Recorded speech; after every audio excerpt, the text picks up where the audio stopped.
Hello बच्चों, आज देखते हैं most important questions class 10th के साइंस सब्जेक्ट का और एग्जाम ओरिएंटेड क्वेश्चंस, क्योंकि आपका एग्जाम तो नज़दीक है क्लास 10th के लिए। चलिए हम ऑब्जेक्टिव क्वेश्चंस देखते हैं। ये 55 मोस्ट इंपोर्टेंट क्वेश्चंस देखेंगे जिसमें से आपका 90% एग्जाम में आने का चांस है, इसलिए इस क्वेश्चंस को छोड़ के बिल्कुल नहीं जाना है। चलिए देखते हैं।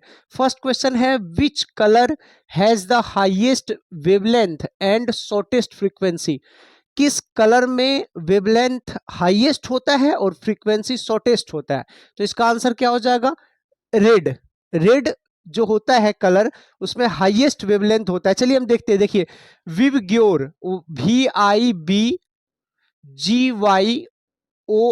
विवग्योर। भी मतलब वायलेट होता है, वायलेट, और आर मीन्स रेड होता है।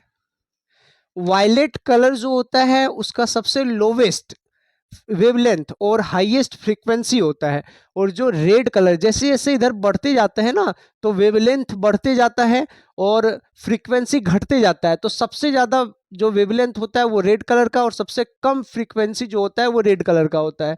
तो ये याद रखिएगा, विबग्योर। वायलेट में सबसे अधिक फ्रीक्वेंसी और सबसे कम वेवलेंथ, और रेड में सबसे ज्यादा वेवलेंथ होता है और सबसे कम फ्रीक्वेंसी होता है। ये था विबग्योर। अब नेक्स्ट क्वेश्चन देखते हैं, question number 2। The chemical formula of magnesium oxide is? Magnesium oxide का केमिकल फॉर्मूला क्या होता है? तो AmGO2, BmGO, CmG2O और DmGOS2। तो इसका आंसर क्या होगा? MgO। मैग्नीशियम ऑक्साइड का फॉर्मूला कैसे क्या होता है? MgO। मैग्नीशियम और ऑक्सीजन जब रिएक्ट करता है तो वो MgO बनाता है, मैग्नीशियम ऑक्साइड बनाता है। नेक्स्ट क्वेश्चन है question number 3। pH value less than 7 indicates that the solution is? जब pH वैल्यू 7 से कम होता है तो उसका नेचर कैसा होता है, वो सॉल्यूशन कैसा होता है? ए एसिडिक होता है, बी बेसिक होता है, सी न्यूट्रल होता है, या डी नो इफेक्ट होता है? तो उसका आंसर क्या हो जाएगा? ए एसिडिक। देखिए, 7 से कम होगा, किसी का भी pH वैल्यू अगर 7 से लेस देन होगा, 7 से कम होगा, तो वो एसिडिक होगा, एसिडिक। और 7 से ज्यादा होगा तो वो बेसिक होगा, और 7 ही हुआ तो वो न्यूट्रल होगा, न्यूट्रल। इसको न्यूट्रल कहते हैं। 7 से जितना कम होगा उतना मोर एसिडिक होगा, और 7 से जितना अधिक होगा उतना मोर बेसिक होगा। तो ये कॉन्सेप्ट है एसिडिक, न्यूट्रल और बेसिक का पीएच वैल्यू में। नेक्स्ट क्वेश्चन है, which one of the following types of medicine is used for treating indigestion? Indigestion को ट्रीट करने के लिए किस प्रकार का मेडिसिन हम लोग उपयोग में लाते हैं?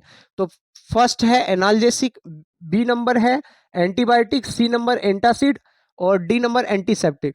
तो इसका आंसर क्या हो जाएगा? इसका आंसर हो जाएगा एंटासिड, सी एंटासिड। एंटासिड जो होता है वो जब खाना डाइजेस्ट नहीं होता है तो एंटासिड जो होता है वो खाने को डाइजेस्ट करने में हेल्प करता है।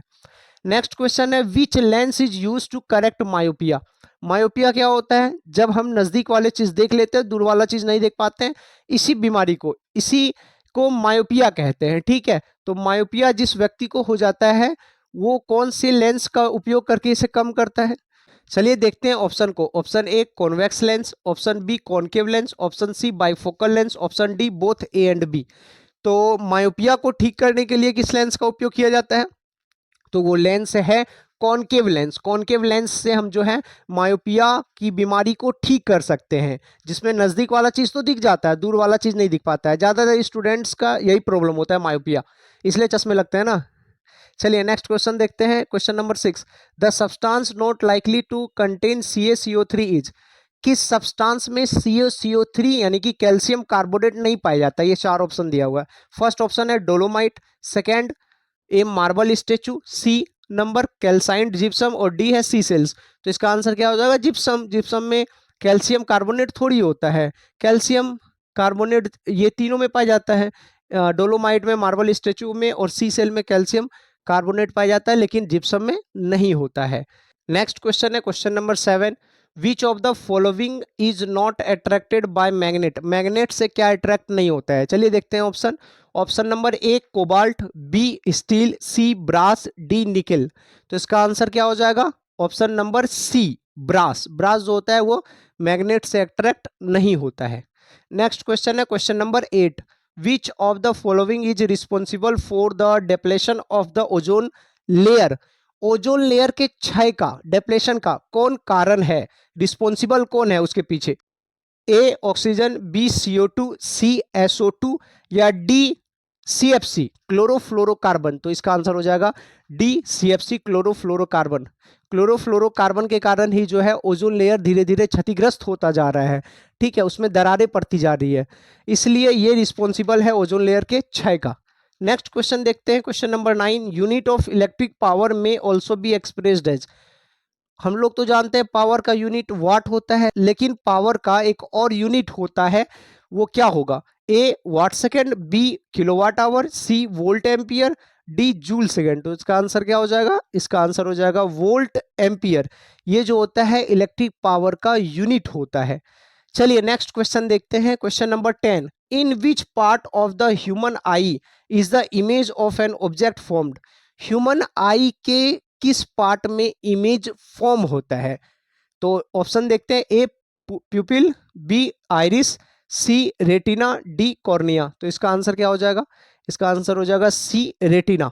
प्यूपिल तो अपने साइज को छोटा और बड़ा करता है, जब लाइट ज्यादा अमाउंट में जो है हमारे आंखों पर पड़ता है, प्यूपिल क्या करता है? अपने साइज को छोटा कर लेता है, और जब अंधेरा में हम कोई चीज ढूंढ रहे होते हैं तो प्यूपिल अपने साइज को बड़ा कर लेता है, ताकि लाइट जो है वो ऑब्जर्व हो सके।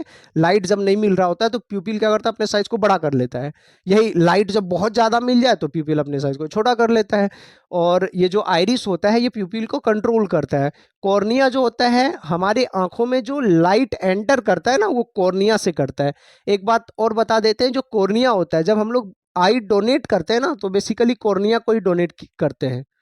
चलिए नेक्स्ट क्वेश्चन देखते हैं question number 11, the focal length of the plane mirror is. Plane mirror का फोकल लेंथ क्या होता है? तो इसका आंसर क्या हो जाएगा? इनफाइनाइट। इनफाइनाइट होता है प्लेन मिरर का focal length. Question number 12, how many chromosomes is formed in human beings. Human beings में कितना क्रोमोसोम पाया जाता है? A 44, b 46, c pair of 23, d both b and c. तो इसका आंसर क्या होगा? इसका आंसर होगा d both b and c. 46 ये तो पता ही है, और 23 का पेयर भी है ऑप्शन सी में, तो 23 का पेयर यानी कि 46। तो 46 यहाँ भी, 46 ये भी, दोनों 46 बोल रहा है। तो ये दो ऑप्शन हम इसलिए दे दिए क्योंकि कभी कभी आ जाता है पेयर ऑफ 23, तो पेयर ऑफ 23 मारना है। कभी कभी ऑप्शन आ जाता है 46, तो 46 मारना है। तो इसमें क्या हो जाएगा? डी बोथ बी एंड सी। ठीक है, नेक्स्ट क्वेश्चन देखते हैं question number 13, the hind brain consist of. Hind brain जो होता है उसमें क्या क्या होता है, कितने कितने टाइप्स होते हैं हाइंड ब्रेन के? तो a pons plus cerebellum, b hypothalamus plus cerebellum, c medulla plus cerebellum, और डी मेडुला सेरिबेलम और पोन्स। ये तीनों होते हैं, मेडुला सेरिबेलम और पोन्स, ये तीनों होते हैं इस हाइंड ब्रेन में। चलिए फिर नेक्स्ट क्वेश्चन देखते हैं, which part of the brain can distinguish the perfume smell. Perfume smell को डिस्टिंगाइज कौन सा ब्रेन कर सकता है? ब्रेन का कौन सा पार्ट कर सकता है? तो ये करता है ए ओल्फैक्टरी लॉब्स। ठीक है, चलिए फिर नेक्स्ट क्वेश्चन क्या है? Next question question number 15, which acid is present in nettle sting. Nettle sting मतलब जैसे कि चींटी का डंक हो गया, बिच्छू का डंक हो गया, इसमें जो है कौन सा एसिड पाया जाता है? Acetic acid, b formic acid, a acetic acid, b formic acid, c oxalic acid, और डी नॉन ऑफ दिस। तो चींटी के डंक में जो पाया जाता है ना नेटल स्टिंग में, वो बी फॉर्मिक एसिड पाया जाता है। जब चींटी या बिच्छू वगैरह काट लेता है ना तो बहुत ज्यादा जलन सा होता है, तो जलन जो होता है इसी एसिड के कारण होता है, फॉर्मिक एसिड के कारण। एसिटिक एसिड किस में पाया जाता है? तो विनेगर में एसिटिक एसिड पाया जाता है। ऑक्सैलिक एसिड किस में? तो टोमेटो में ऑक्सैलिक एसिड पाया जाता है। तो ये सब क्वेश्चंस आपके आ सकते हैं। अब टार्टरिक एसिड किस में पाया जाता है? तो ग्रेप्स में टार्टरिक एसिड पाया जाता है, टेमेराइंड में टार्टरिक एसिड पाया जाता है। तो एसिड से रिलेटेड क्वेश्चन जो होंगे वो आप सब देख लीजिएगा। ठीक है, फिर नेक्स्ट क्वेश्चन है question number 16, which of these transports oxygenated blood. Oxygenated blood मतलब ऐसा ब्लड जिसमें ऑक्सीजन कंटेन हो, ऑक्सीजन हो, तो वो किस में ट्रांसपोर्ट होता है? तो ऑक्सीजनेटेड ब्लड किस में ट्रांसपोर्ट होता है? A vein, b pulmonary vein, c artery, d both b and c. तो ये बता देते हैं, ये बेसिकली आर्टरी में होता है ऑक्सीजनेटेड ब्लड, यानी कि ब्लड जो होता है वो उसके साथ ऑक्सीजन रहता है आर्टरी में। और एक पल्मोनरी वेन भी होता है, दोनों होता है। तो दोनों होता है तो क्या हो जाएगा? बोथ बी एंड सी। ठीक है, ये हो जाएगा बेसिकली।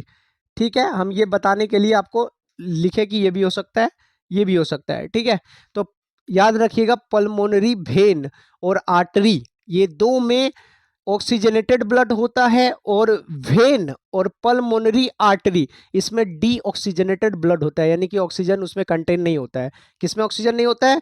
वेन में और पल्मोनरी आर्टरी में। ठीक है, और ऑक्सीजन कंटेन किस में होता है? आर्टरी में और पल्मोनरी वेन में। चलिए फिर नेक्स्ट क्वेश्चन देखते हैं, क्वेश्चन नंबर 17।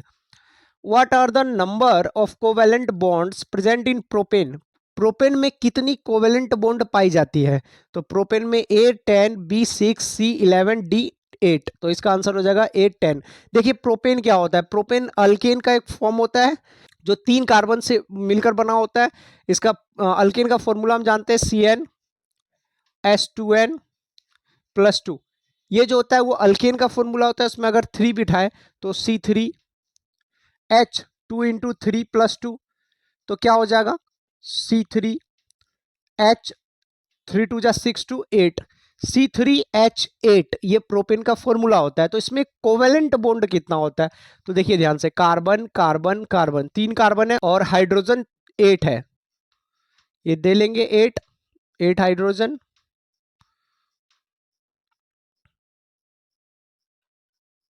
अब देखिए हम कैसे बॉन्ड को इसमें कलेक्ट करते हैं, कैसे बॉन्ड को हम आइडेंटिफाई करते हैं। 1 2 3 4 5 6 7 8 9 10, टोटल 10 बॉन्ड है। जब भी किसी कंपाउंड में आपसे बॉन्ड पूछेगा, नंबर ऑफ बॉन्ड, तो आप क्या कीजिएगा? उसका स्ट्रक्चर बना लीजिएगा और देखिएगा वो कितने बॉन्ड से जुड़ा हुआ है। तो ये जो बॉन्ड है यही नंबर ऑफ बॉन्ड होता है। तो इस प्रोपेन में जो है टोटल 10 बॉन्ड पाया जाता है। चलिए फिर नेक्स्ट क्वेश्चन देखते हैं, question number 18। The minimum distance for a clear vision of a normal human I. Normal human आई जो होता है उसका जो मिनिमम डिस्टेंस होता है वो कितना नजदीक तक की चीजों को देख सकता है, मिनिमम। ठीक है, ऐसे तो इतना नजदीक से भी देख सकता है, लेकिन वो क्या होगा? ब्लर हो जाएगा। तो मिनिमम कितना डिस्टेंस तक वो देख सकता है? इसका आंसर क्या होगा? A 15 centimetre, B 20 centimetre, C 25 centimetre, D 100 centimetre. तो इसका आंसर हो जाएगा सी 25 सेंटीमीटर। 25 सेंटीमीटर मिनिमम डिस्टेंस होता है नॉर्मल ह्यूमन आई का। ठीक है, चलिए फिर नेक्स्ट क्वेश्चन देखते हैं, question number 19। CaO plus H2O stands to X plus heat plus hissing sound. तो ये पूछ रहा है X क्या है? What is X in this? Calcium oxide जो है वो वाटर के साथ जब रिएक्ट करता है ना, तो क्या बनाता है? कैल्शियम हाइड्रोक्साइड बनाता है, CaOH2 बनाता है। ठीक है, देखिए अगर इसको आप निकालना भी चाहो तो देखो ध्यान से, Ca+2 होता है, OH-1 होता है, H2O में एक क्या होता है? OH होता है और H होता है, H+OH- होता है H2O में। तो ये जो 2 है वो इसमें आ जाता है और ये जो -1 है वो इसमें आ जाता है 1। तो क्या हो जाता है? Ca1 का तो Ca ही लिखते हैं, 1 नहीं लिखते हैं, और OH जो है ये 2 इधर आ जाता है, OH2। तो ये हो जाता है CaOH2। तो जब भी कैल्शियम ऑक्साइड H2O के साथ रिएक्ट करता है तो क्या बनाता है? CaOH2। ठीक है, चलिए फिर नेक्स्ट क्वेश्चन देखते हैं, क्वेश्चन नंबर 20। तो 20 में क्या कह रहा है? Which of the following is consumed in large quantity, it tends to slow metabolic process and to depress the central nervous system. तो इसमें से कौन सा है? आप तो देखकर बता दीजिएगा। इस चारों ऑप्शन में से आपको तो पता ही होगा कि इसका आंसर क्या क्या होगा। हमारे सेंट्रल नर्वस सिस्टम को कौन खराब करता है? हम ये चारों ऑप्शन में कोई एक जो है आंसर, वो जब लेते हैं तो ऐसे ऐसे चलने लगते हैं, ऐसे ऐसे चलने लगते हैं। क्या है इसका आंसर? इसका answer A ethanoic acid, B ethanol, C methanol, D both A and B।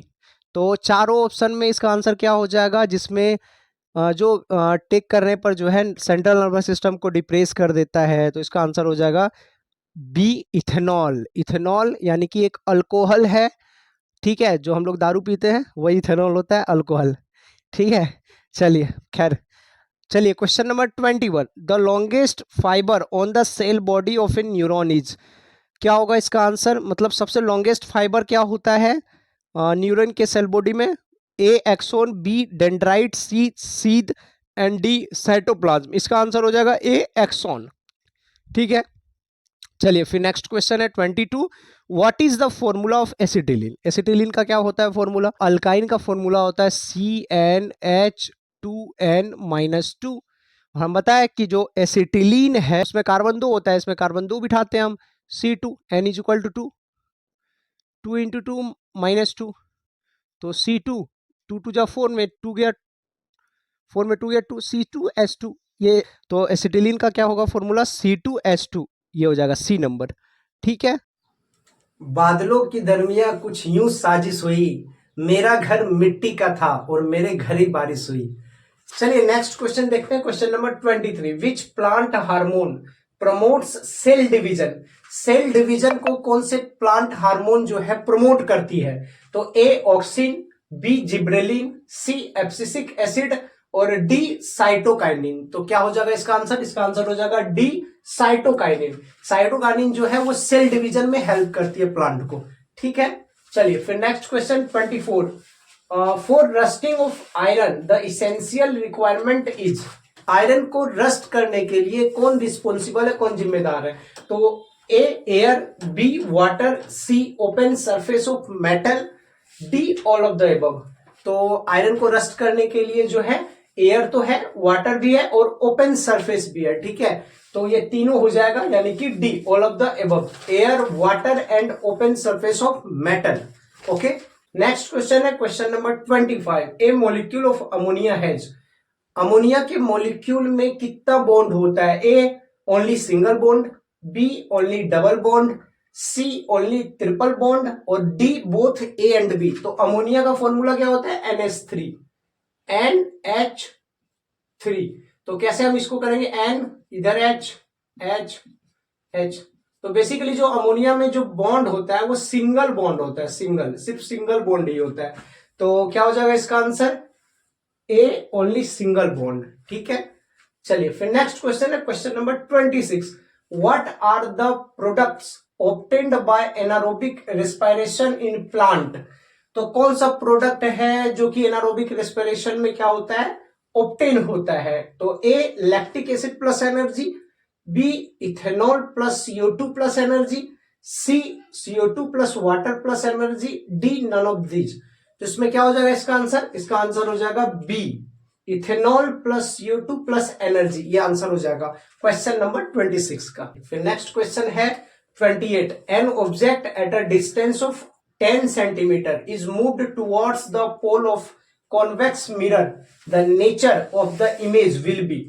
क्या हो जाएगा? कॉन्वेक्स मिरर में कॉन्वेक्स मिरर में जब 10 सेंटीमीटर की दूरी पे जो है ऑब्जेक्ट रखा हो तो उसका इमेज फॉर्मेशन कैसा होता है? A real inverted and enlarge, b real inverted and diminished, c virtual inverted and enlarge, d virtual erect and diminished. तो इसका आंसर क्या हो जाएगा?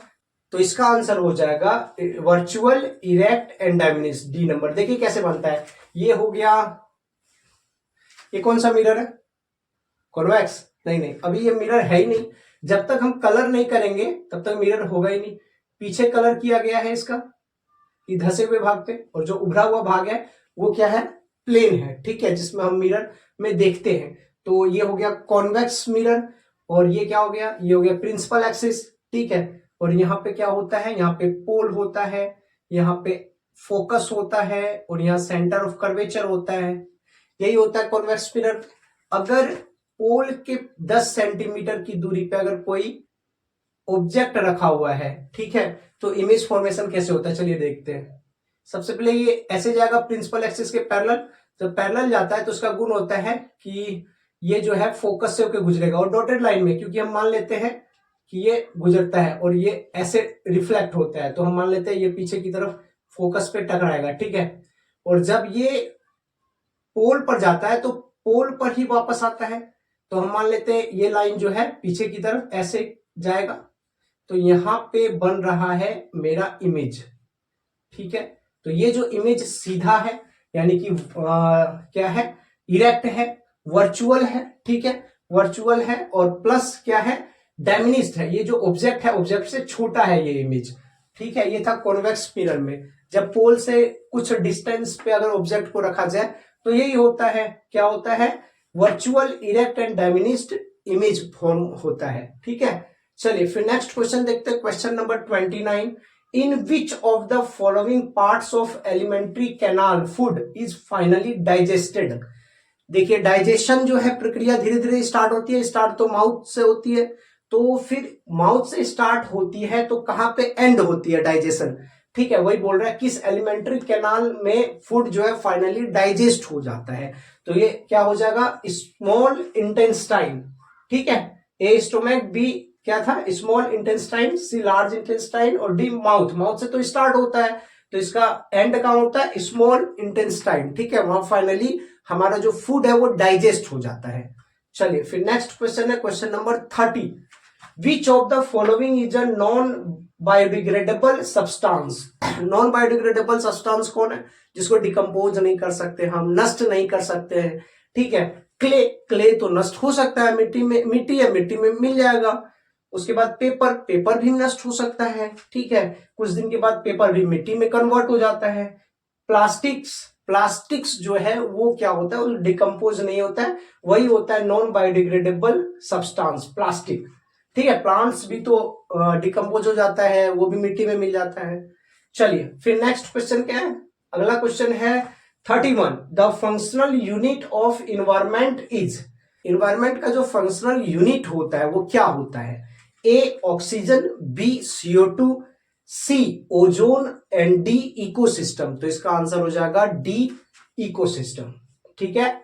चलिए फिर नेक्स्ट क्वेश्चन है question number 32। Which of the following is the plant hormone. इसमें से कौन सा प्लांट हार्मोन है, ए टेस्टोस्टेरोन, ये तो ह्यूमन है, ह्यूमन हार्मोन है जो कि मेल में पाया जाता है।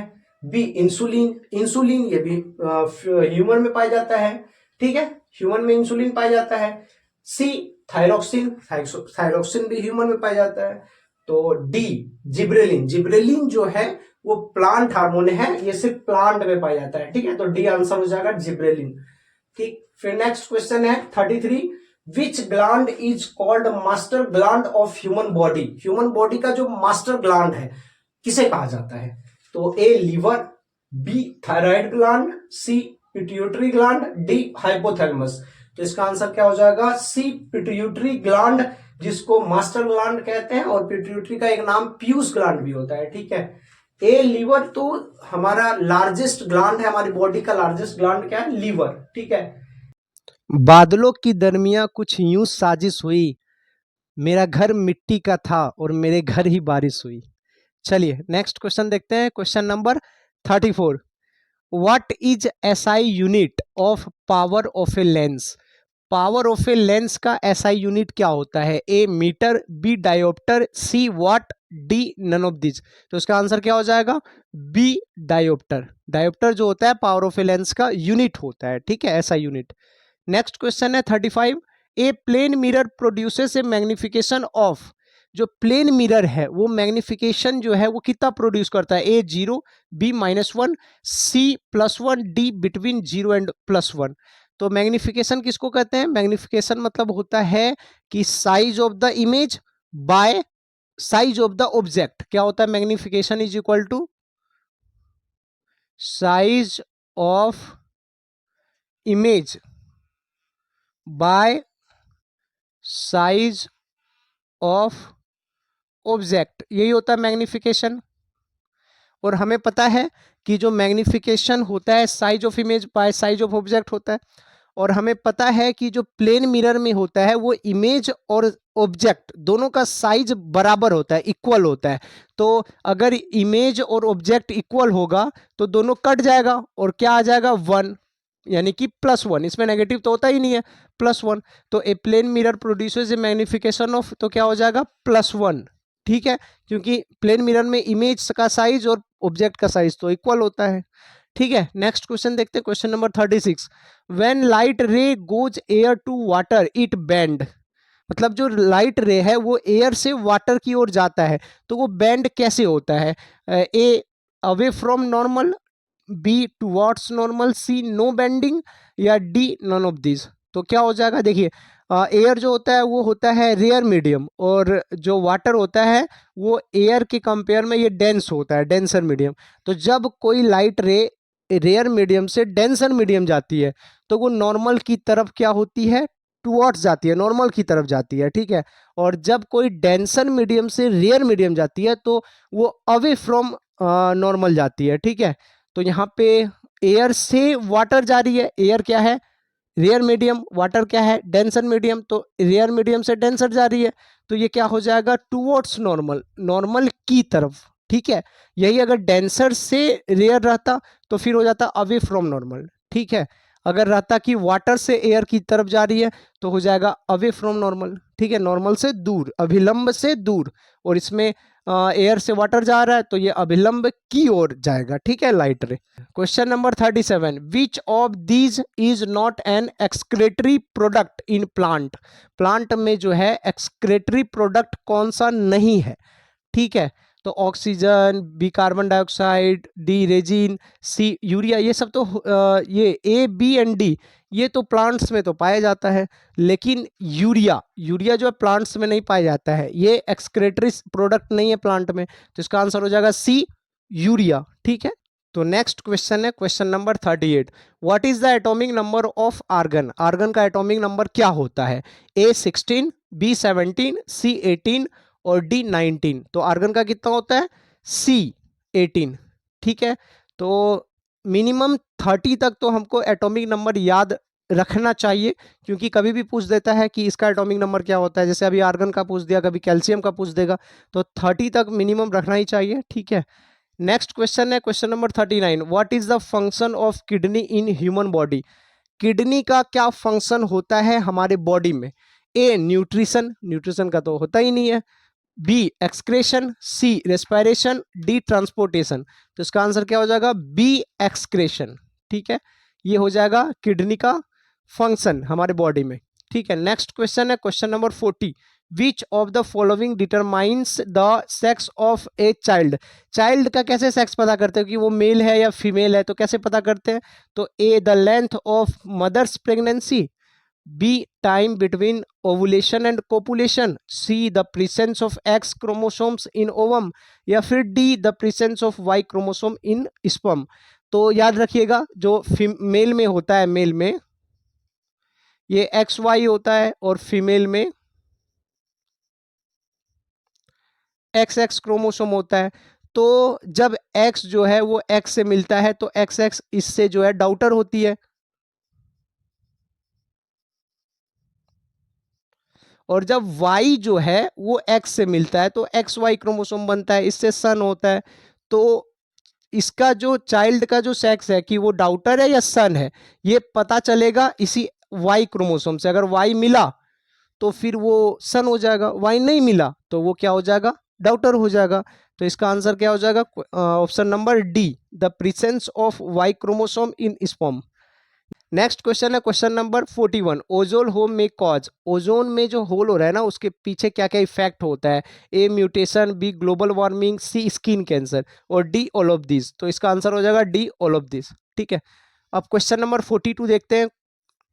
42 question number, the cleaners of nature are, nature को क्लीन कौन करता है?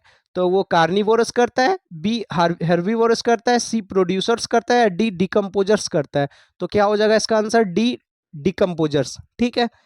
अब next question 43, the splitting of white light into different colours on passing through a prism is called. मतलब कि जब प्रिज्म से व्हाइट लाइट रे जो है गुजरता है तो उससे स्प्लिटिंग होता है कलर्स का, ठीक है।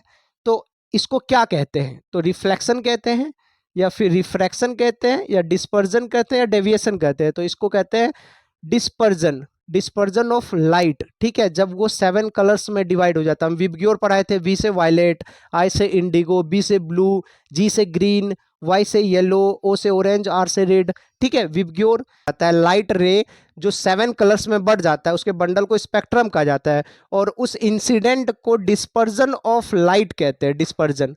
अब नेक्स्ट क्वेश्चन है question number 44, the respiratory pigment in human being. Human being में रेस्पिरेटरी पिगमेंट क्या होता है? अगर ऑप्शन से हमको छांटना है तो कैसे छांटेंगे? हमको पता नहीं है ये आंसर, तो कैसे छांटेंगे? तो क्लोरोफिल, यहाँ ह्यूमन बीइंग बोला है तो क्लोरोफिल प्लांट में पाया जाता है। माइटोकॉन्ड्रिया, माइटोकॉन्ड्रिया कोई पिगमेंट है ही नहीं, वो तो सेल में पाया जाता है। और कैरोटीन, कैरोटीन जो होता है वो तो कैरोट वगैरह में पाया जाता है, ठीक है। तो इसका आंसर क्या हो जाएगा? एक ही बच जाता है, हीमोग्लोबिन। कंफ्यूजन हो सकता है कैरोटीन और हीमोग्लोबिन के बीच, ठीक है, तो हीमोग्लोबिन इसका आंसर हो जाएगा, ठीक है। चलिए तब देखते हैं next question, question number 45, what is the ratio of concentrated HNO3 and concentrated HCl? HNO3 और HCl का रेशियो क्या होता है? तो ए नंबर 2:1, बी 3:1, सी 1:3, डी 1:2। एक्वारेजिया हम लोग जानते हैं, एक्वारेजिया में क्या होता है कि कंसंट्रेटेड HCl और कंसंट्रेटेड HNO3, इसका रेशियो पूछता है जो कि 3:1 होता है, लेकिन इसमें उल्टा पूछा है, पहले HNO3 है बाद में HCl है, ठीक है। तो HNO3 और HCl का क्या हो जाएगा? तो 1:3 हो जाएगा। एक्वारेजिया अगर पूछे तो एक्वारेजिया में HCl पहले होता है, HNO3 बाद होता है। HCl और HNO3 उसका 3:1 हो जाएगा। लेकिन यहाँ पे क्या पूछा है? यहाँ पे पूछा है HNO3 एंड HCl, तो इसका रेशियो हो जाएगा 1:3, ठीक है। चलिए फिर नेक्स्ट क्वेश्चन देखते हैं, question number 46, a non metal which is a good conductor of electricity. एक ऐसा नॉन मेटल जो कि इलेक्ट्रिसिटी को कंडक्ट करता है, क्योंकि हम लोग पढ़े कि मेटल इलेक्ट्रिसिटी को कंडक्ट करता है, लेकिन एक ऐसा नॉन मेटल बताना है जो इलेक्ट्रिसिटी कंडक्ट करता है। ए diamond, B graphite, C paper, D sodium. तो इसका आंसर क्या हो जाएगा? B graphite. ग्रेफाइट जो है वो एक नॉन मेटल है और इलेक्ट्रिसिटी को कंडक्ट करता है। नेक्स्ट क्वेश्चन है question number 47, a metal which is liquid in room temperature. Metal है लेकिन लिक्विड फॉर्म में रहता है रूम टेम्परेचर पे, वो कौन सा है? ए bromine, B potassium, C Mercury, D silver. इसका आंसर हो जाएगा सी मरकरी, ठीक है। 48 में आर इज इक्वल टू, यानी कि radius of curvature is equal to दिया है 5 सेंटीमीटर, तो फोकस पूछा है, तो हम जानते हैं कि आर इज इक्वल टू होता है 2f, ठीक है। तो f is equal to r/2, तो आर दिया हुआ है 5 सेंटीमीटर, 5/2, तो कितना हो जाएगा? 2.5 सेंटीमीटर। तो आंसर क्या हो जाएगा? 2.5 सेंटीमीटर, आंसर डी हो जाएगा, ठीक है। चलिए फिर नेक्स्ट क्वेश्चन है 49, विच of the following non metal is lustrous. तो कौन सा ऐसा नॉन मेटल है जो लस्ट्रस है? ऐसे बेसिकली प्रॉपर्टी जो होता है लस्ट्रस का वो मेटल में होता है, लेकिन एक ऐसा नॉन मेटल है जो कि लस्ट्रस है, क्या हो जाएगा? A iodine, B sulphur, C oxygen, D nitrogen. इसका आंसर हो जाएगा क्या? A iodine. आयोडीन जो होता है एक नॉन मेटल है और लस्ट्रस है, ठीक है। नेक्स्ट क्वेश्चन है question number 50, example of an amphoteric oxide is. Amphoteric oxide क्या होता है? जिसमें एसिडिक गुण भी हो, बेसिक गुण भी हो, दोनों बिहेवियर हो, एसिडिक बिहेवियर, बेसिक बिहेवियर, दोनों बिहेवियर हो, उसको कहते हैं एम्फोटेरिक ऑक्साइड। तो कौन सा होता है? ए Na2O, बी K2O, सी Al2O3, डी MgO। तो इसका आंसर हो जाएगा सी Al2O3। एल्युमिनियम ऑक्साइड जो होता है वो एम्फोटेरिक ऑक्साइड होता है, उसमें एसिडिक एंड बेसिक दोनों बिहेवियर होता है। नेक्स्ट क्वेश्चन है 51, the most abundant metal in the earth crust is. Earth crust में जो है प्रचुर मात्रा में कौन सा मेटल पाया जाता है क्रस्ट में?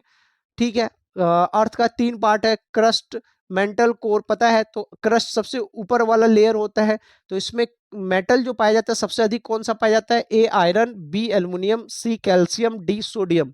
तो क्या होगा? बी एल्युमिनियम, ठीक है। अब नेक्स्ट क्वेश्चन है 52, best conductor of electricity is.